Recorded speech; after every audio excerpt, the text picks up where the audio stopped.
নমস্কার বন্ধুরা, কিভাবে পুলি পিঠা বানাতে হয় ময়দা দিয়ে দেখুন আপনারা। আমি এখানে ময়দা নিয়েছি 3 কাপ, লবণ 1 চামচ দিয়ে রেখেছি, আর এখানে জল দিয়ে গুলিয়ে এটাকে করব, তাই 1 কাপ জল নিয়েছি। আর এখানে তেল নিয়েছি ভাজার জন্য। আর এখানে একটা কড়াই দিয়ে চুলায় রেখেছি, পরিমাণ মতো নারকেল নিয়েছি আর গুড় দিয়ে দিয়েছি, আর এখানে চিনি নিয়েছি। এখন আমি চুলে ধরিয়ে দিলাম আর একটু চিনি দিয়ে দিলাম, আর নারকেলের মধ্যে অল্প একটু পরিমাণ মতো জল দিয়ে দিলাম।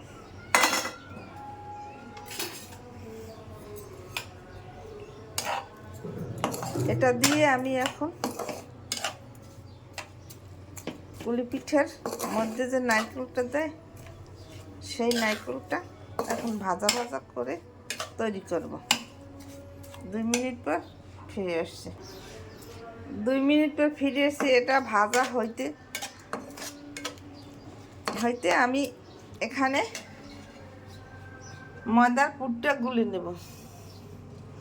এখন ময়দার মধ্যে পর্যাপ্ত পরিমাণে তেল দিয়ে নেব। দেওয়ার পর এই তেলটা ময়দার সাথে এইভাবে মিশিয়ে নিতে হবে।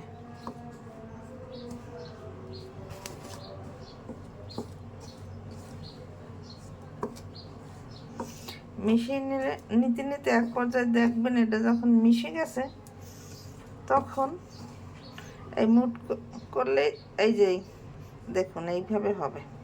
এভাবে হলে বুঝতে পারবেন তেল মিশে গেছে।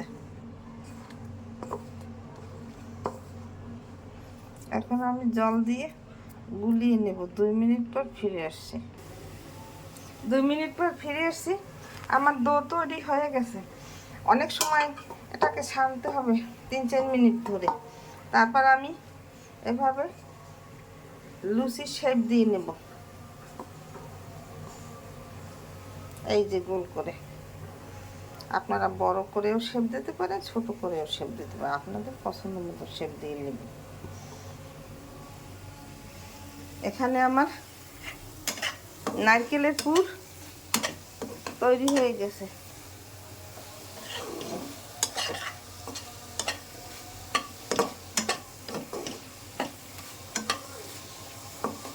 এখন তুলে নেব। 2 মিনিট পর ফিরে আসছি। 2 মিনিট পর ফিরে এসছি। চিনি আর গুড় দিলে স্বাদ ভালো হয় নারকেলের মধ্যে মিশিয়ে দিলে, আর দেখতেও রংটা সুন্দর হয়। এখন এই যে পাকের মতন হয়ে আসবে, তখন এটাকে তুলে নিতে হবে। 2 মিনিট পর ফিরে আসছি। 2 মিনিট পর ফিরে আসছি। আমি লুচি কেটে নিয়েছি। এখন এইভাবে গোল করে নিতে হবে, তারপর লুচির আকার বেলে নিলে হবে। 2 মিনিট পর ফিরে আসছি।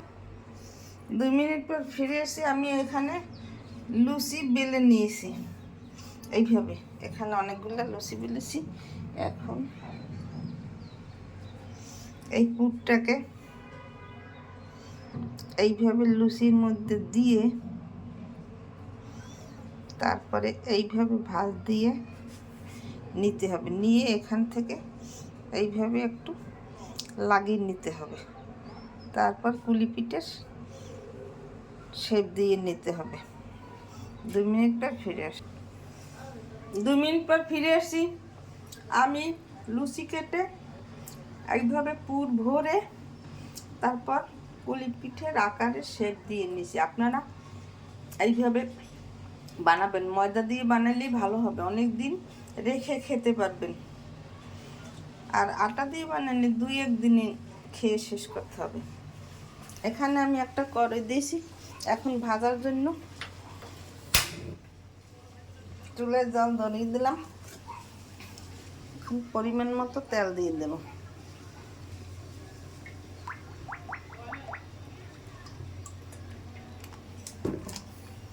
2 মিনিট পর ফিরে আসি। 2 মিনিট পর ফিরে এসে তেল গরম হয়ে গেছে।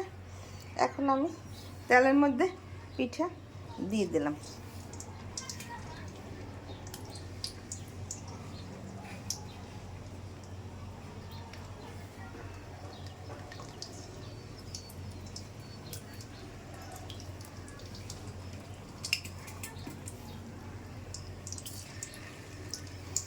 দুই মিনিট পর ফিরে আসছি। 2 মিনিট পর ফিরে আসছি। আমার পিঠা ভাজা হয়ে গেছে। এইভাবে একটু লাল লাল করে ভাজা করে নিতে হবে, তাহলে অনেক দিন রেখে খেতে পারবেন। 2 মিনিট পর ফিরে আসছি। 2 মিনিট পর আমি ফিরে এসেছি।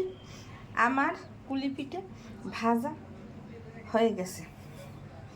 এইভাবে আপনারা ঘরে তৈরি করে খেয়ে দেখবেন, খেতে অনেক সুস্বাদু লাগবে আর অনেক দিন পর্যন্ত বানিয়ে রেখে খেতে পারবেন।